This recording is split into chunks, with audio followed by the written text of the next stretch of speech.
Bueno, muchas gracias a todos por su tiempo para poder, bueno, se me ha pedido que comparta mi experiencia en realidad dentro de la maestría que he cursado dentro de la Universidad Mayor de San Andrés. Bueno, he preparado una presentación. Déjenme, por favor, preparar todo. Aquí está.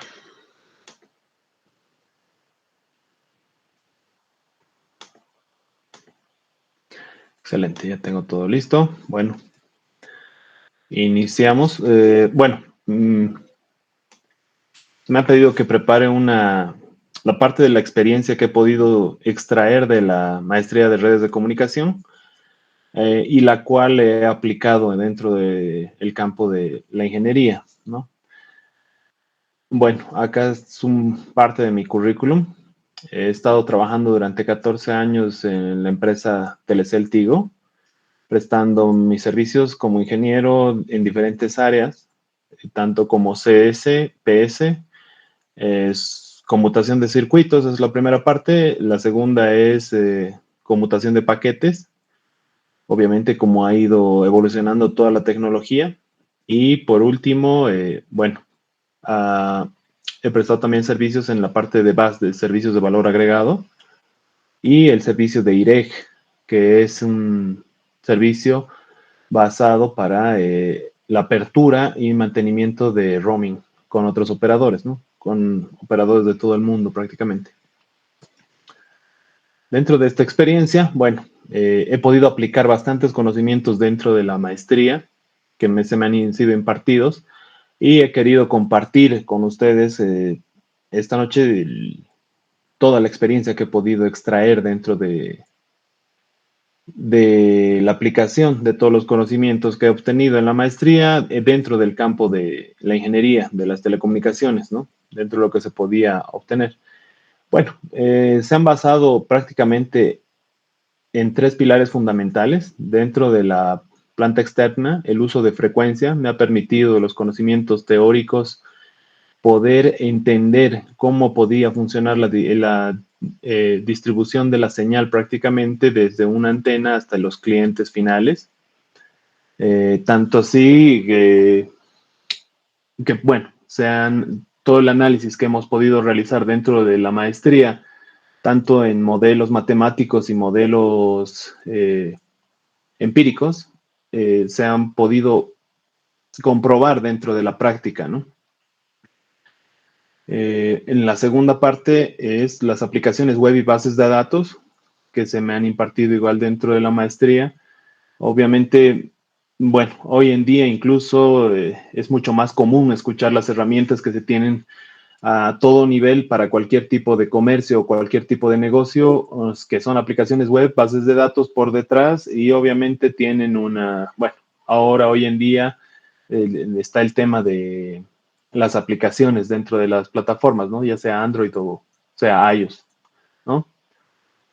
Y bueno, por último, la gestión de equipos, que, bueno, parecía una materia que no sumaba mucha importancia, pero al momento de poder ejecutar algún tipo de procedimiento o de conocimiento dentro de cualquier plataforma, cualquiera sea esta, ha sido muy, muy necesario implementar todos los conocimientos que se me han impartido dentro de la maestría. Bueno, continuamos. Bueno, para el primer punto, quería empezar con el cálculo del uso de radio de frecuencia.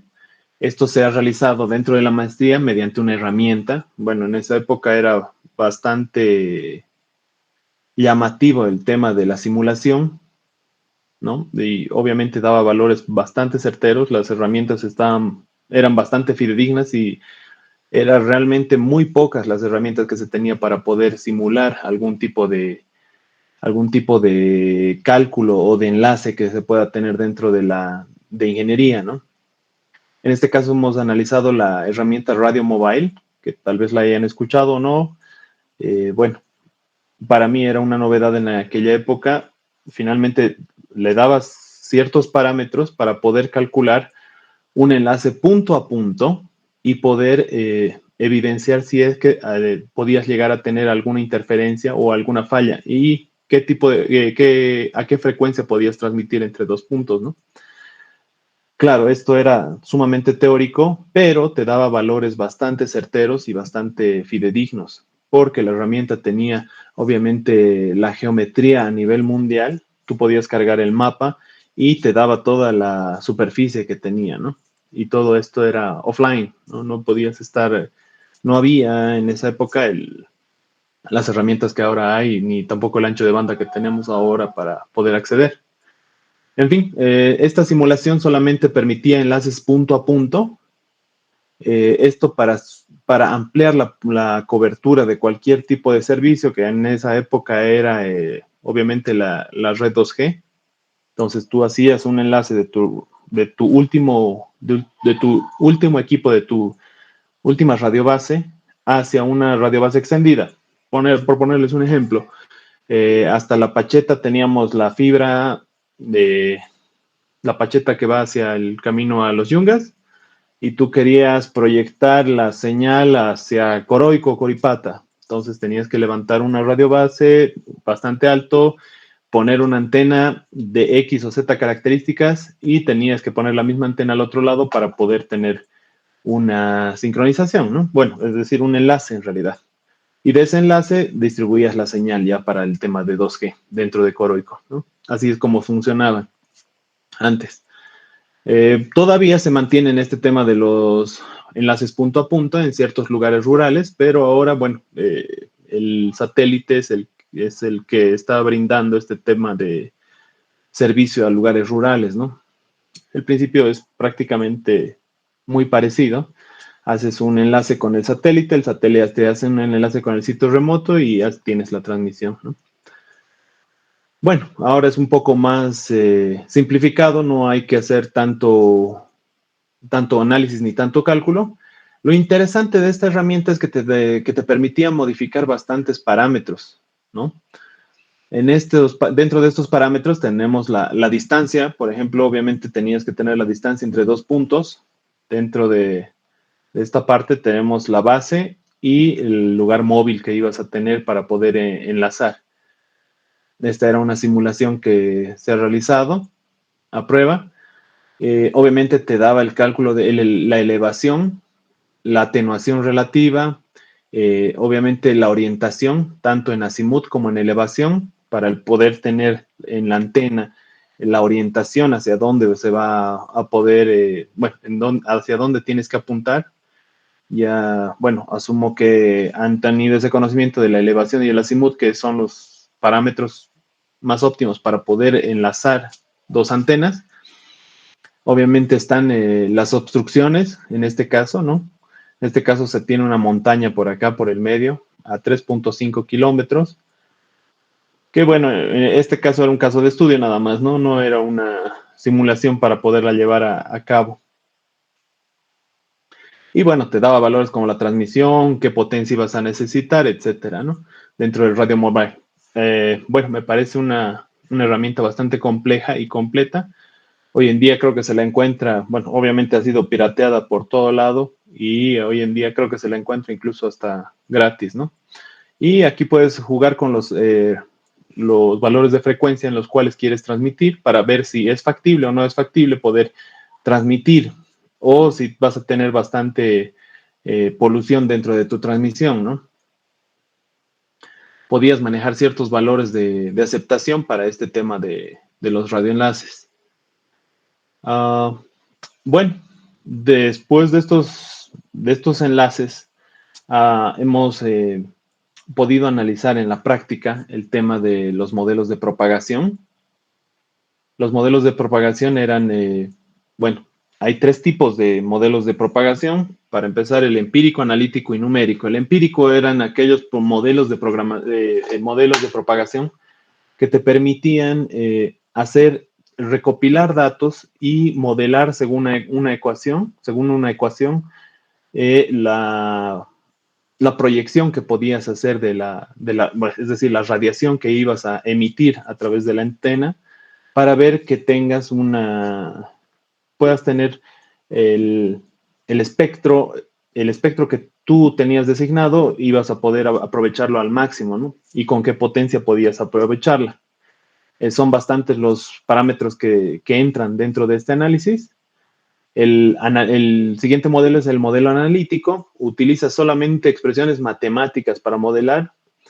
Simplemente, bueno, para dar un ejemplo, el modelo es el espacio libre de Friese, el que calcula la pérdida de señal de una línea de vista directa, ¿no? Eso se aplica directamente al enlace que estábamos viendo en la diapositiva pasada, ¿no? Y los modelos numéricos que emplean los algoritmos y simulaciones. Esos son los más avanzados actualmente. Son los que, bueno, pueden hacer una proyección de rayos 3D desde una antena y simulan y te muestran prácticamente hacia dónde va a estar el espectro o el rayo que estás tratando de proyectar en realidad en un ambiente, ya sea un ambiente abierto o cerrado, te puede permitir identificar bastantes parámetros dentro de esto, ¿no? Ahora, los modelos más comunes dentro de estos tres modelos que hemos analizado, está el modelo de Friese, que se aplica netamente para los enlaces punto a punto de vista directa. Entonces, el enlace de Friese simplemente analiza bueno, obviamente ayuda a analizar la dispersión del rayo, ¿no? Es decir, las ondas secundarias que van en ambos sentidos, ¿no? Solamente se aplican en vista directa, es decir, en dos enlaces punto a punto. El siguiente modelo es el Okumura-Hata, que este modelo se ha aplicado netamente para poder utilizar en la planificación de redes celulares, ¿no? El Okumura-Hata, bueno, ha sido acatado acá en Bolivia, en La Paz, mejor dicho, porque es bastante extraña nuestra geografía, sobre todo, y es el que te permite, obviamente, un poco más de flexibilidad para poder realizar algún estudio técnico, para poder ver qué capacidad de radiación vas a necesitar en cada antena, ¿no? Y finalmente, los modelos internacionales de ITU que han sido desarrollados para estimar más o menos la atenuación que se tiene dentro de la propagación de la onda en el caso de las redes celulares, ¿no? Y para el último numérico, bueno, y para las últimas tecnologías en realidad de telecomunicaciones, han sido utilizados el HATA modificado y el COS 231, ¿no? Que prácticamente son primos hermanos, los cuales tienen un rango de frecuencias de 1500 a 2000 MHz para poder hacer el análisis. Se han aplicado tanto en las redes GSM, LTE y UMTS, ¿no? Que son 2G, 3G y LTE, que sería la 4G.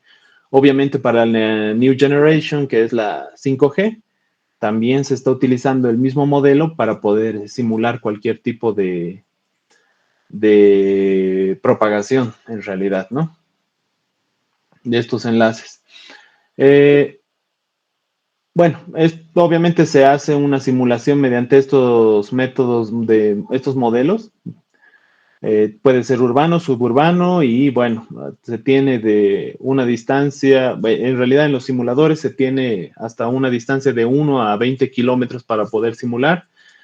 La estación base dentro de los simuladores está desde 30 hasta 200 metros que se pueden, o sea, esos son los límites que se pueden manejar para poder hacer las simulaciones y bueno, las antenas móviles que se pueden modificar en realidad, ¿no? Ahora, ¿qué tenemos en común dentro de estos modelos? Todos los modelos, obviamente, tienen la finalidad del estudio de los fenómenos físicos, ¿no? De la refracción, la reflexión, la difracción y la dispersión, ¿no? Tienen la finalidad de poder aplacar cada uno de estos fenómenos físicos que nos ayudan o, en caso contrario, también nos perturban la señal con la cual queremos irradiar nuestra señal, ¿no? Ya sea de una red telefónica, en este caso. Bueno, acá tenemos los simuladores actuales. Bueno, acá tenemos unos cuantos modelos más que he podido encontrar que quería compartir con ustedes y para qué se utilizan, ¿no? Obviamente el modelo de Freeze es más que todo de punto a punto, pero bueno, también se utilizan para UHF y VHF, ¿no? Que es la propagación para la señal de televisión. Acá tenemos algunos, ¿no? Está Kumurahata para redes celulares, de la Universidad de Stanford, bastantes universidades y entidades sacan obviamente sus modelos para poder colaborar en realidad, porque, bueno, la geografía en distintos lugares, en todo el mundo son distintos, ¿no? Pero, bueno, creería que en La Paz específicamente tenemos un problema bastante serio con el tema de la reflexión y la refracción, ¿no? Debido a nuestros edificios y nuestra geografía totalmente accidentada. Acá bueno, tengo un print de un simulador.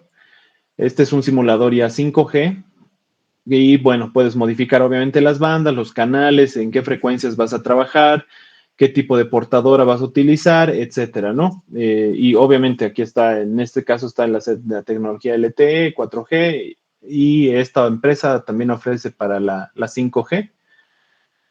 Y bueno, acá tenemos para tomar una idea más que todo de cómo se va simulando en realidad la propagación de la señal desde un punto, ¿no? Desde una radiobase en realidad, para poder hacer una cobertura general en realidad para una ciudad, etcétera.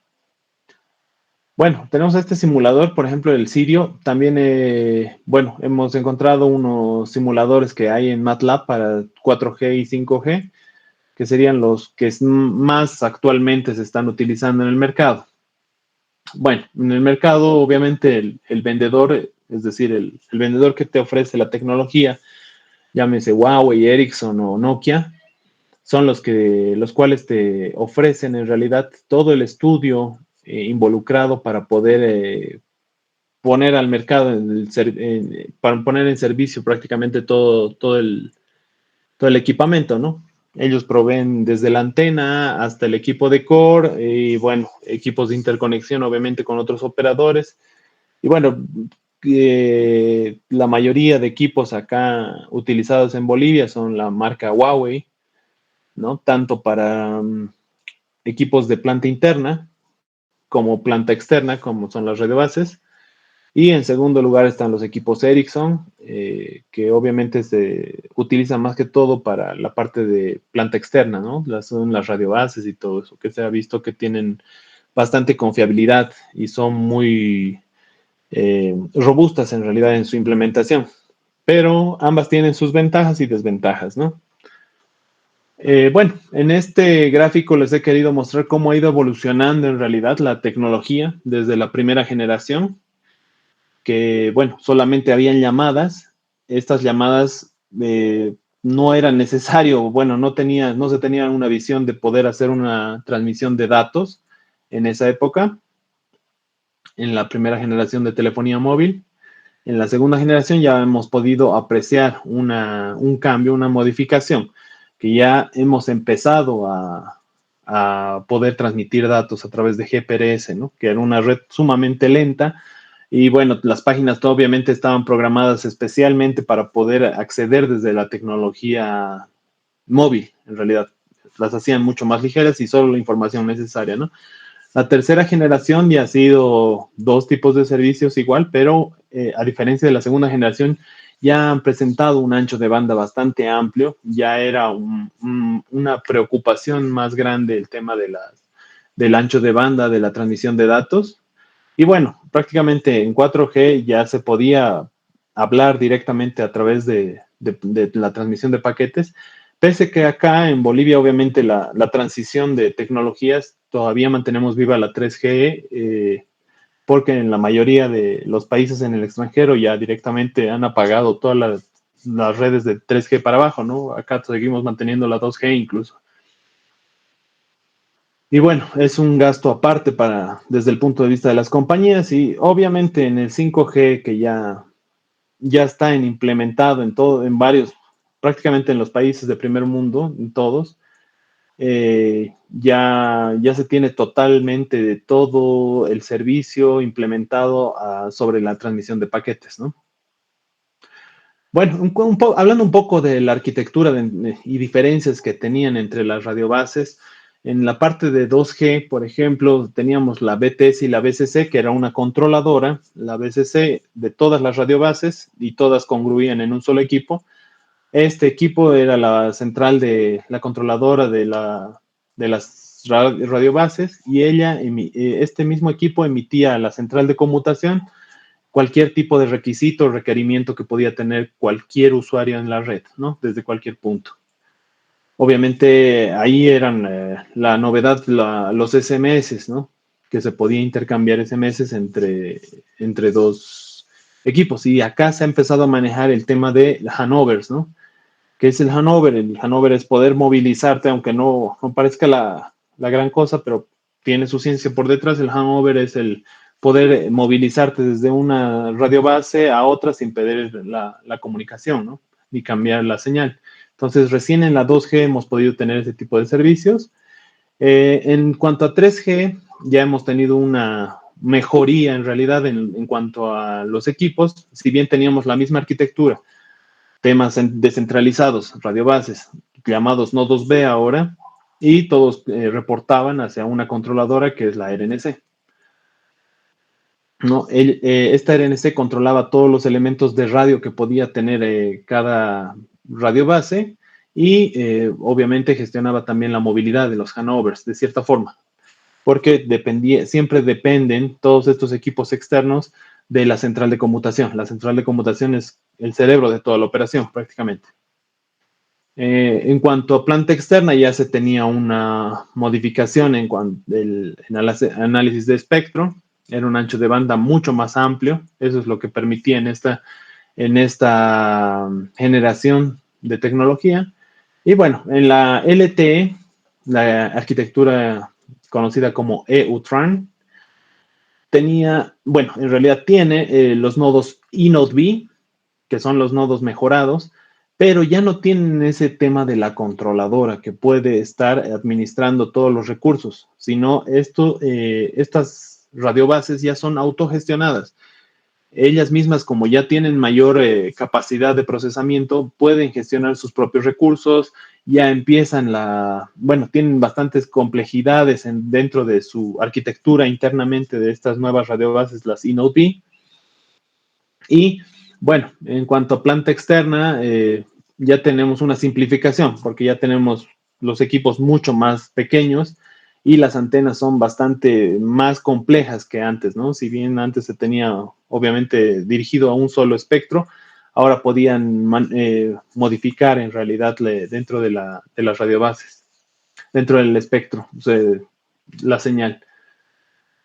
Y bueno, ya pasamos a la 5G, la New Generation RAN. La arquitectura ya no son los eNodeBs conocidos en LTE, son ahora los gNodeBs, que son las estaciones bases, soportan estos ya trabajan como 2G, es decir, en las anteriores generaciones tenías que cambiar todas las radiobases, toda la antena, en realidad. Tenías que comprar una nueva antena o montar las dos antenas si quieres tener la misma señal, es decir, 2G, 3G y 5G, tenías que tener tres antenas en una sola red de base. En este caso ya la 5G es más amigable, puede distribuir la señal tanto en 5G como en 4G, ya administras igual sus mismos recursos y estas radiobases son mucho más robustas, mucho más complejas, ¿no? Porque, ya tienen una tecnología conocida como Massive MIMO. La Massive MIMO tiene un montón de antenitas dentro de la antena, en realidad que es prácticamente un cartucho, y estas antenas pueden modificar el espectro para poder brindar el mejor servicio a uno o varios usuarios, ¿no? Que puedan estar cerca. Entonces, ya es como que genera recursos para poder administrar a sus usuarios de forma más compleja, ¿no? Para dar prioridades, anchos de banda, etcétera, ¿no? Después, dentro de la planta externa son bastante pequeñas, ya han reducido bastante su tamaño, por lo que es mucho mejor, es mucho más amigable en las nuevas radiobases, más fácil de montar, cada vez se va facilitando más este trabajo. Y bueno, las diferencias clave que se pueden denotar en esta parte de la comparación de las generaciones es que, bueno, obviamente en 2G simplemente había un servicio de voz y SMS, nada más, ¿no? No teníamos que pensar en, bueno, en los datos, pero no era una prioridad. En el 3G ya era los datos de mayor prioridad y el soporte de voz a mayor capacidad. Entonces, el espectro era el que era dividido en dos partes, ¿no? Directamente se dividía cierta cantidad de la frecuencia para poder hacer datos y cierta capacidad de la frecuencia para poder dar canales de voz, ¿no? En la tercera generación. Continuamos todavía con tecnología analógica en la tercera generación, tomando en cuenta eso. En cuanto a la integración de las RNCs en InnodeBiz, obviamente ya en la 4G ya se pierde el concentrador de radiobases, que eso es bastante importante dentro de la arquitectura porque te ofrece mucho, si bien las radiobases cuestan mucho más caro, pero a nivel de transmisión de datos ya emites muy poca transmisión de datos hacia el core, hacia la central de computación, ¿no? Entonces es donde baja totalmente la transmisión de datos y obviamente eso te genera un ahorro, ¿no? A largo plazo. Bueno, dentro de las técnicas de acceso dentro de cada una de estas redes, tenemos esta tabla comparativa. En la primera generación teníamos la AMPS y la TAX que estaban utilizadas acá, que era el acceso múltiple por la división de frecuencia, ¿no? Es decir, se le asignaba un cachito de frecuencia a cada usuario en realidad, ¿no? Y obviamente si eran muchos usuarios dentro de una zona, obviamente no, o tenías cruce de llamadas o no podías comunicarte directamente, ¿no? O no recibías la llamada o podía sonar cualquier número, cualquiera de los celulares que estaba en la red de base. Entonces es por eso que se daba ese tipo de problemas. En la segunda generación es la GSM. Acá ya tenemos el tema del TDMA, en realidad que ha sido usado en realidad en nuestro país. Y estos, más que todo, era para el uso de las ranuras de tiempo. Ya no utilizamos frecuencias, sino ranuras de tiempo. Entonces, por frecuencia, podíamos utilizar dos teléfonos la misma frecuencia, pero el tiempo era el que estaba designado para cada equipo, ¿no? Eso permitía poder tener mucho más equipos dentro de una misma radiobase y, de cierta forma, evitar el tipo de cruce de llamadas y, bueno, el tipo de problemas que se tenían con esta tecnología. Pero esto se anula totalmente ya en la tecnología 3G, porque ya, ¿qué hacemos? Hacemos el ancho de banda que sea de la división de múltiple acceso, es decir, ya se codifica en realidad la WCDMA, ya codifica el enlace con el cual te estás comunicando a través del espectro, y eso evita ya que haya cierto tipo de cruce de llamadas, del ringueo que había de un celular de otra persona, que no era la llamada entrante que se le estaba llegando, etcétera, ¿no? Y bueno, obviamente ya en la 4G, con la OFDMA y la FDMA, SCFDMA, ya tenemos un control total, ya no existe ese tipo de problemas, porque igual ya tenemos un cambio de datos, etcétera, ¿no? Es decir, ya son prioridad los datos obviamente vienen encriptados, ya vienen dirigidos para un solo equipo, si bien se puede estar compartiendo el mismo espectro, ya les dan prioridades para cierto tipo de paquetería, ¿no? La FDMA, la frecuencia de división múltiple para acceso, la ortogonal, es utilizada. La OFDMA es para downlink, es decir, se divide el espectro en múltiples subportadoras ortogonales y esto permite una gran eficiencia espectral, ¿no? Una robustez de interferencias tremenda. Entonces, ya se evita cualquier tipo de problema entre dos equipos, en realidad, para el tema de navegación, que sería la prioridad en LTE. Y en LTE ya empezamos a hablar de la comunicación sobre LTE, ¿no? Es decir, la voz sobre LTE. Ya nos olvidamos, como en la anterior diapositiva de la conmutación de circuitos, es decir, las llamadas analógicas. Ya todas las llamadas pasan a ser, directamente, bueno, digitales, ¿no? O muestreadas en realidad, empaquetadas en realidad, ¿no? Y bueno, en 5G ya directamente ya no se diferencia entre un downlink y un uplink entre las portadoras, es directamente a través de la división de múltiple de ortogonal de frecuencias que se empieza a distribuir la señal, ¿no? Tanto en uplink como en downlink. Entonces, esto es lo que permite esto es que la banda sea variable, ¿no? Puedes generar anchos de banda para cierto tipo de usuarios, puedes dar prioridades de usuarios, en realidad eso es lo que permite la 5G. Ya permite identificar ciertas capacidades o prioridades de usuarios que puedas tener dentro de una radio base, ¿no? Y bueno, su prioridad en cuanto a 5G es dar acceso o dar cabida a los dispositivos IoT, ¿no? Que obviamente ya con la 5G estamos hablando de capacidades de usuarios que puedan estar en una sola zona o en una sola radio base atachados, sumamente alta, ¿no? A diferencia de, póngase un 2G, que eran bastante contados. Si no me equivoco, eran 200 personas. El 5G lo tengo, creo, por acá. Voy a revisar el dato. De todos modos, bueno, esa sería la comparación en cuanto a el tipo de tecnología que se tenía en este tipo de tecnología, bueno, la distribución que se tenía dentro de esta tecnología. Pasando bueno, eso sería la aplicación que he podido darle a todos los conocimientos en cuanto a planta externa, a todo el análisis que se ha hecho del espectro dentro de la maestría. Y lo segundo que me gustaría compartir contigo con ustedes son las aplicaciones web y las bases de datos, que obviamente esto ha sido bastante útil poder conocer y poder tener los conocimientos, si bien no de un especialista, pero por lo menos conocimientos básicos para poder aplicar y entender el funcionamiento, porque finalmente prácticamente todas las aplicaciones ahora se basan en esto, ¿no? En aplicaciones web y bases de datos, en cualquier tipo de sistema, en cualquier tipo de negocio en la cual puedan aplicar.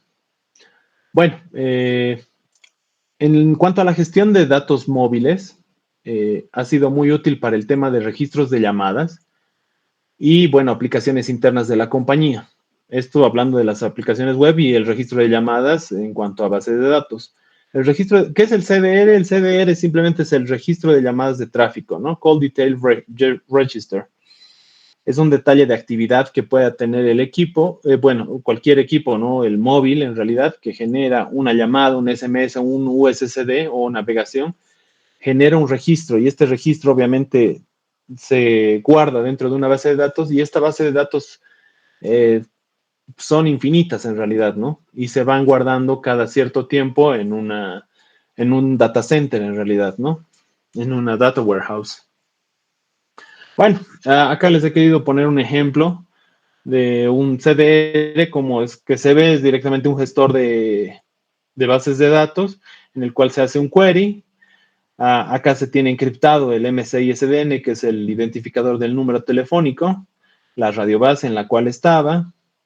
Este es un concatenador en realidad del identificador del móvil. En qué parte estaba, se puede identificar. Obviamente, aparte de la radiobase, te identifica en qué región podría haber estado el móvil y, bueno, qué tipo de servicio utilizado, ¿no? Acá está SMS, Voice, puede ser datos, como decía, USSD y obviamente lo más importante, el timestamp, ¿no? Y aquí faltan unos cuantos campos que, por ejemplo, el call duration, por ejemplo, que obviamente es bastante necesario para identificar cualquier tipo de tráfico que haya podido tener cualquier usuario, ¿no? En cuanto a las aplicaciones internas útiles para este tipo de servicio, bueno, para la telefonía en realidad que he podido experimentar, han sido las generaciones de reportes. Obviamente hay que mantener toda la red en servicio 24/7, no se pueden tener errores. Entonces estos reportes te permiten obtener información de un posible fallo crítico dentro de la red, ya sea, háblese desde que esté fallando un disco duro dentro de los servidores de los equipos que manejan la telefonía, hasta, bueno, no sé, un sobrecalentamiento, por ejemplo, que puede darse dentro de una radio base, ¿no? Póngase que se ha cortado la luz en una radio base, todo este tema, todos esos temas son necesarios, la automatización de reportes y la generación de aplicaciones web, ¿no? Obviamente todo esto se tiene que ir actualizando con el cambio de equipos y la actualización de equipos, porque es necesaria, ¿no? Obviamente estamos hablando de unos 10 años que ha pasado de una 2G a una 5G, 3 generaciones de tecnologías que desde mi punto de vista no pensaba verlo. En realidad no pensé que iba a ser tan drástico el cambio, ¿no? Y la necesidad. Pero bueno, en esas épocas no se podía hablar de un IoT, por ejemplo, ¿no? No se veía, no se tenía esa visión. La integración de herramientas de monitoreo, nuevamente nos vamos al tema de monitoreo porque es lo más primordial dentro de una red. No podemos darnos el lujo de que pueda fallar cualquier tipo de servicio, cualquier tipo de problema. Las rutinas de backup, que es lo primordial para poder y lo principal y lo más básico para poder dar un servicio. Y bueno, los scripts de análisis de datos, que eso ya es un análisis ya similar al Big Data o al análisis de datos que hoy en día está de moda, ¿no? Bastantes tecnologías. Bueno, en esta parte de los backups, quería hacer hincapié bastante en esto, porque, bueno, creería que es la forma en la cual se ha podido evitar bastantes problemas y se han podido aprovechar las experiencias de bastantes problemas que se ha podido tener en el pasado, ¿no? En realidad, para todo tipo para cualquier tipo de servicio, ya sea desde una telefónica hasta una PBX en cualquier empresa que se utiliza. Dentro de los backups tenemos 3 criterios para poder generar, generar una rutina en realidad. La ITU obviamente son las entidades que te dan la información fidedigna o bueno, los mandatos en realidad de cómo debes implementar una red de telefonía, ¿no?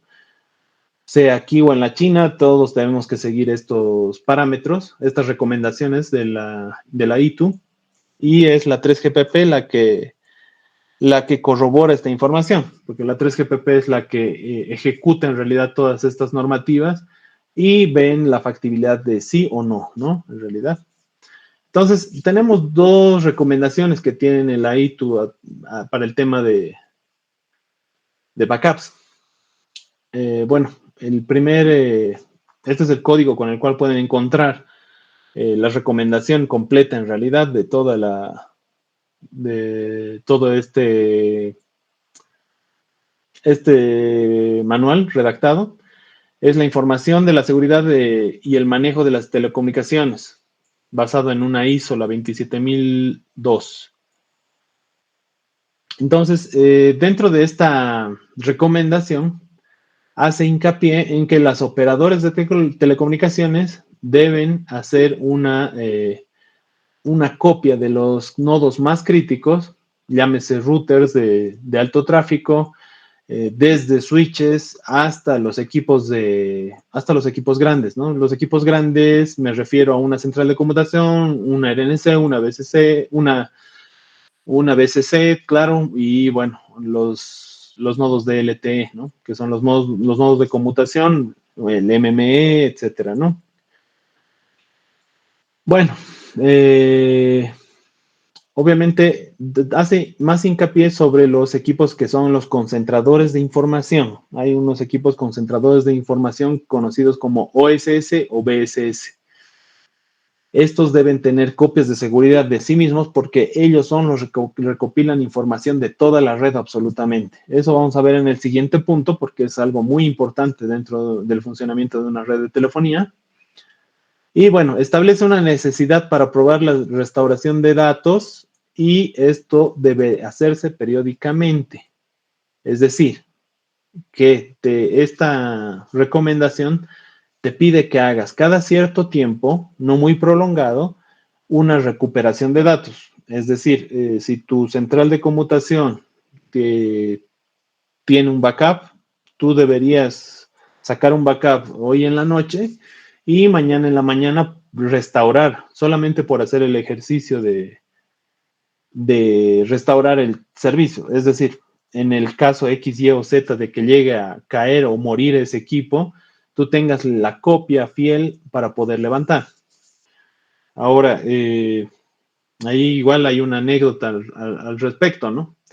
Este tema de los backups, por ejemplo, han afectado a una telefónica hace unos 8 o 9 años, tal vez, eh, la cual no había sacado ningún tipo de backup durante los últimos 8 meses y justo se le dañó varios equipos principales, ¿no? En esa época era una RNC, por ejemplo, ¿no? Y la RNC es la controladora de todos los sitios 3G. Cuando pasó esto, ya definitivamente no tenían la capacidad de poder restaurar porque no tenían el backup, ¿no?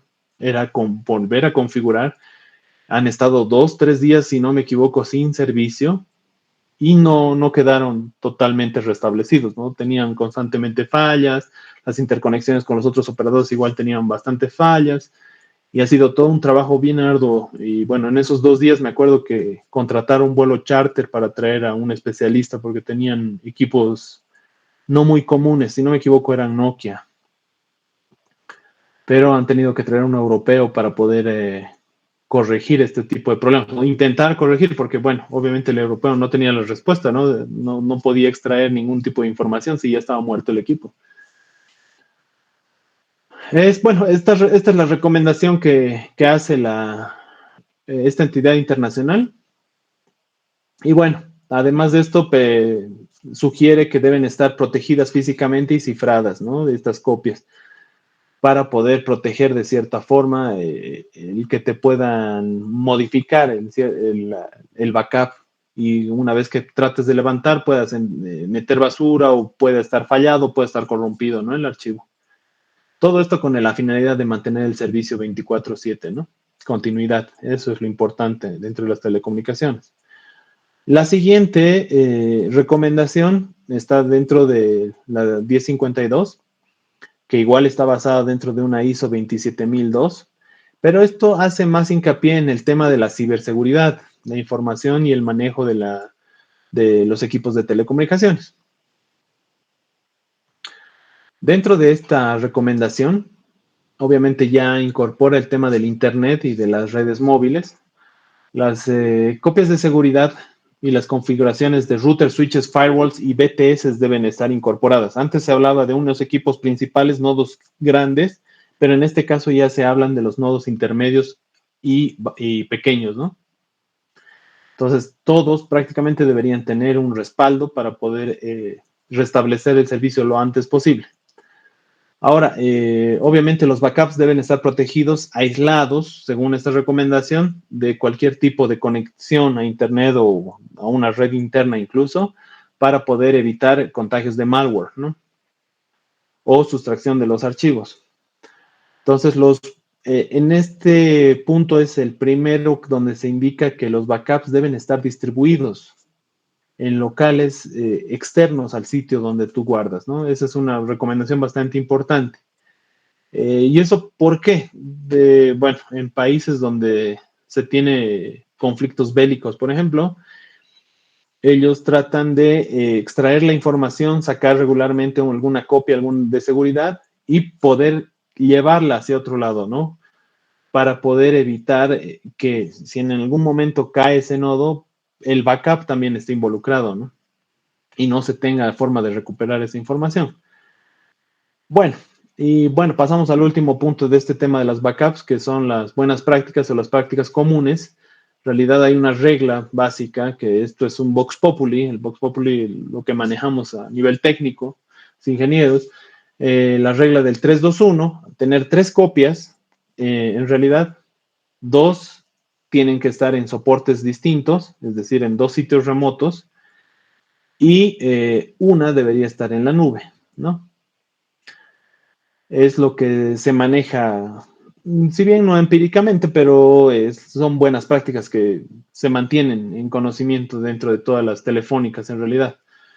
Es bastante importante y primordial la automatización de backups, porque si vas a tener a una persona generando backups de todos los servicios y tratando de sacar y volver a restablecer en el caso de que tengas un problema, entonces va a ser imposible que la misma persona trate de levantar todo el servicio en todos los equipos, ¿no? Como siempre, tienen que estar cifrados en algún tipo utilizar cualquier tipo de cifrado en realidad para poder evitar que se tenga alguna infección de malware, ¿no? Dentro de estos backups. Bueno, como tercer punto, quiero tocar el tema de gestión de equipos, que no, desde mi punto de vista, cuando yo he llevado esta materia, no parecía algo muy importante, pero cuando ya hemos podido apreciar en realidad en la práctica cómo podía implementarse toda la teoría dentro de la práctica, bueno, obviamente te ayuda, te hace el camino más corto, ¿no? Prácticamente el análisis ha sido de un protocolo, el SNMP, Simple Network Management Control. Es un protocolo estándar de Internet utilizado para monitorear y gestionar dispositivos de red. En un principio, ha sido solamente equipos de red, ¿no? Háblese de switches, firewalls, routers, servidores, BTS, etcétera, ¿no? Y esto a través de Internet, en un principio. Ahora se utiliza para cualquier tipo de equipamiento, ya sea pequeño o el más grande, todo tiene la arquitectura SNMP. ¿En qué se basa, en qué se apoya en realidad la arquitectura SNMP? En tres elementos, ¿no? El manager, que es el sistema central, el cual solicita y recopila toda la información. Él es el que está absorbiendo toda la información de la red, de cualquier equipo sea este, ¿no? Desde un router, switch, una central, etcétera, ¿no?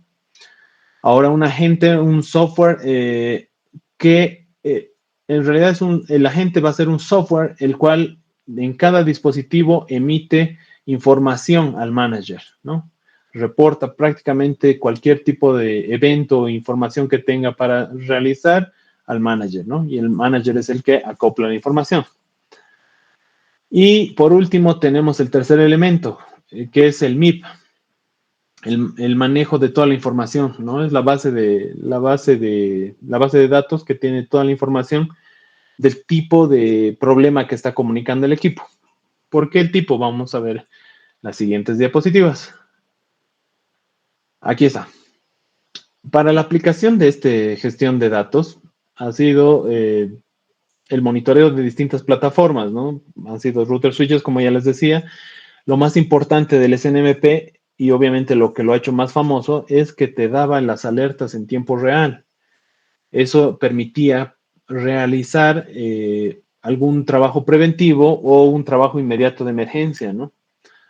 Esto a través de los traps, famosos traps, que son los mensajes que no solicita directamente el manager a la gente, y el agente es el que reporta inmediatamente al manager cualquier tipo de problema con una codificación. Eso es lo más importante, ¿no? Se genera automáticamente y en tiempo real, ¿no?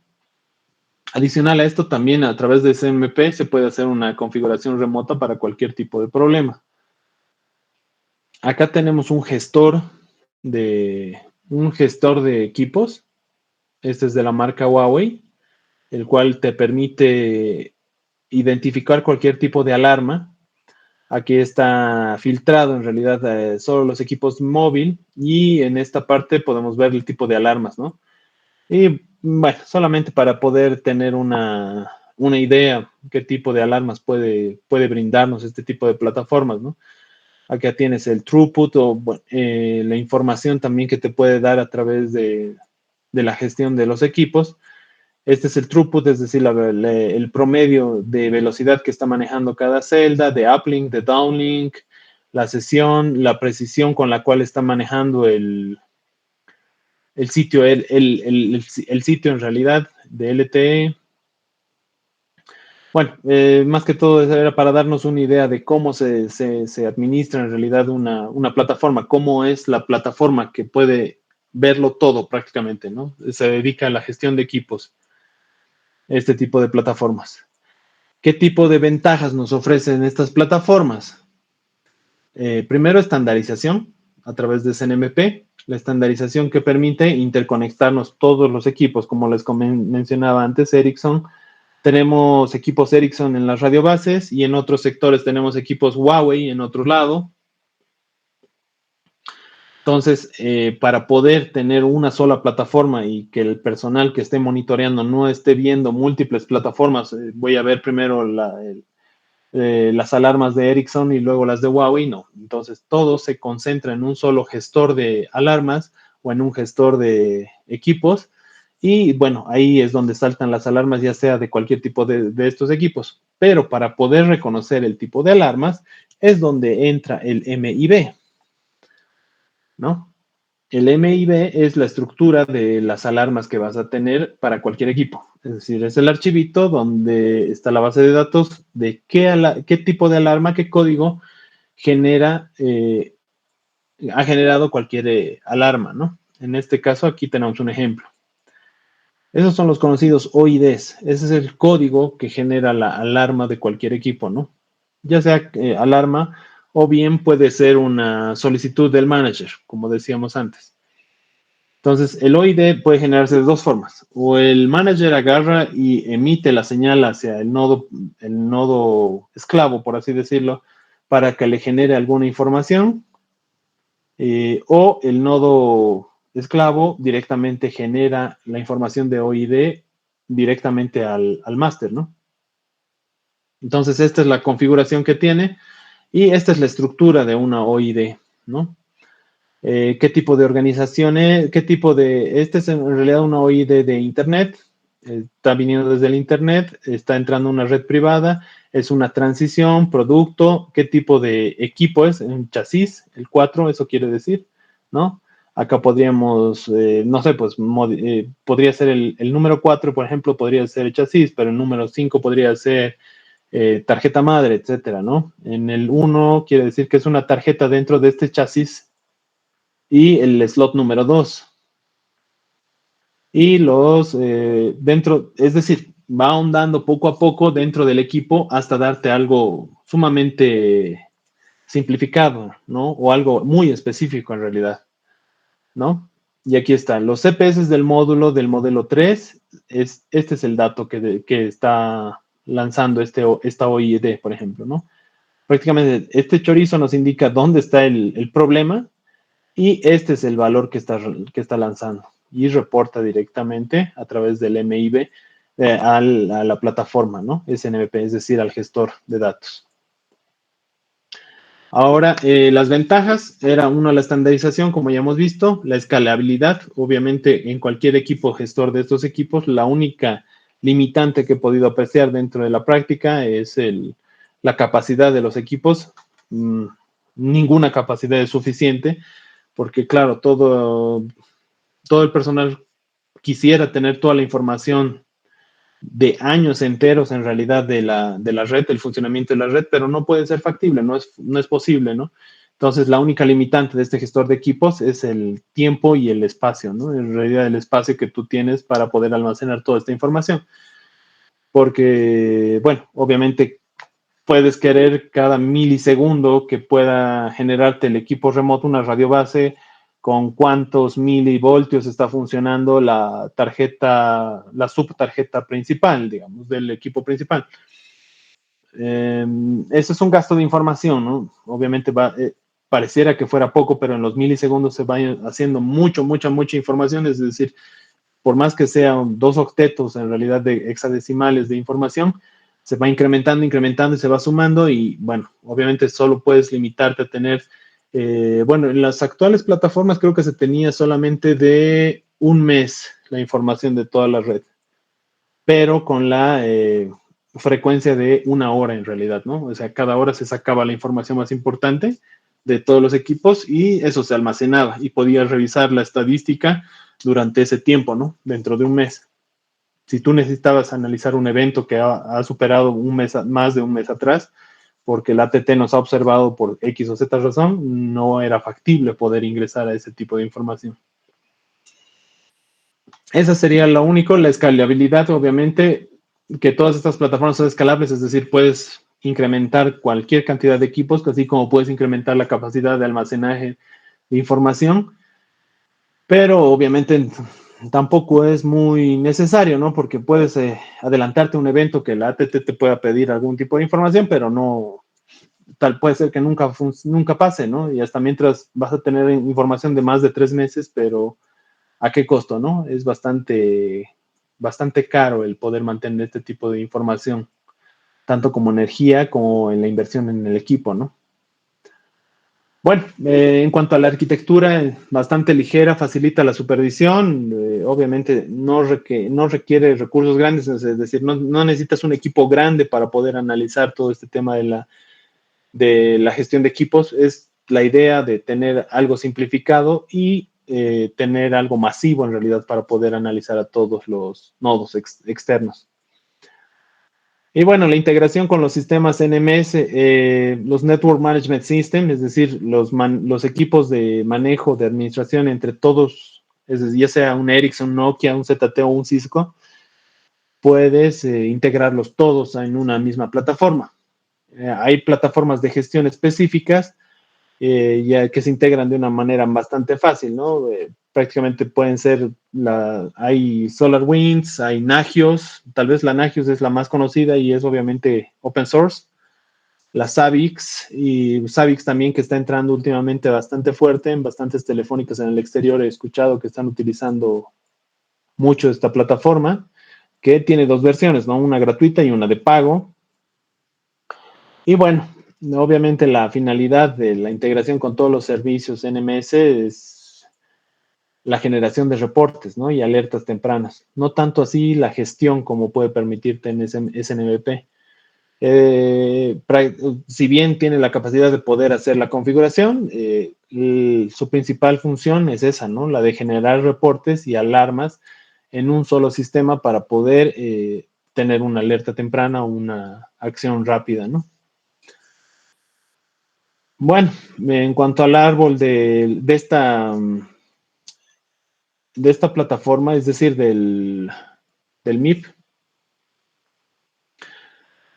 a ver, lo tengo por acá, no, lo hemos sacado. Bueno, en cuanto a esta estructura del MIP, es decir, es una base de datos donde está especificado qué tipo de alarma o alerta te va a saltar de cualquier equipo, ¿no? Es decir, los equipos, ya sea por decirles algo, una radiobase Ericsson, solamente va a generar una cantidad de alarmas, ¿no? Es decir, unas 100 alarmas. Y todas esas alarmas tienen que estar identificadas en este documento, en el MIP, en el Management Information Base. Entonces, esta base de datos es la que te informa qué tipo de alarmas puede salir, ¿no? Y es la que te traduce, porque directamente el equipo va a generar un código así. Y la plataforma de gestión es la que te va a identificar, te va a traducir en realidad este mensaje y te va a decir, bueno, este equipo está solicitando cambio de fuente porque se le ha fallado la fuente A y estamos trabajando con la fuente B. Ese tipo de información es la que te facilita y es en tiempo real. Eso es lo más importante y lo que más aporta, ¿no? Acá tenemos un print de la plataforma Nagios. Esta es la más común que se utiliza, creería, en gran parte de las telefónicas, si no es en todas, porque es bastante asequible, es decir, bastante amigable para poderse instalar y poder involucrar cualquier tipo de equipos, ¿no? Por ejemplo, acá tenemos que hace el monitoreo, por ejemplo, el Nagios hace un monitoreo de memoria en cada equipo, hace el número de usuarios, todo lo que se le sea permitido a través de SNMP, lo administra Nagios, ¿no? Puede ser manejo de servidores, radiobases, switches, routers, etcétera, ¿no? Y bueno, obviamente aglomera toda la información también este tipo de Nagios, ¿no? Acá tenemos las pruebas de ping, que puede estar haciendo un equipo continuamente, es decir, cada 5 minutos para ver que no haya caído, etcétera. Y bueno, eso era lo que quería compartir. Obviamente es mi experiencia personal. Han habido muchas más materias que hemos llevado dentro de la maestría, pero estas son las que les he podido sacar mucho más el jugo, digamos, dentro de la experiencia laboral que he podido recabar de la empresa, ¿no? Bueno, ahí no sé, les doy la palabra para ver si hay alguna pregunta.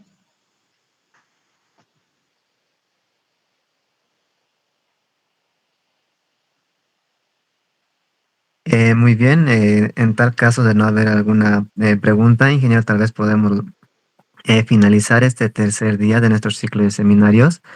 También, compañeros, bueno, a los que acaban de ingresar también, el enlace del formulario para la asistencia del día de hoy se encuentra en la bandeja de mensajes de la reunión y pues nuevamente agradecerle al ingeniero por esta maravillosa presentación y que nos compartió, por las experiencias también que nos acaba de compartir y los consejos también que nos dio.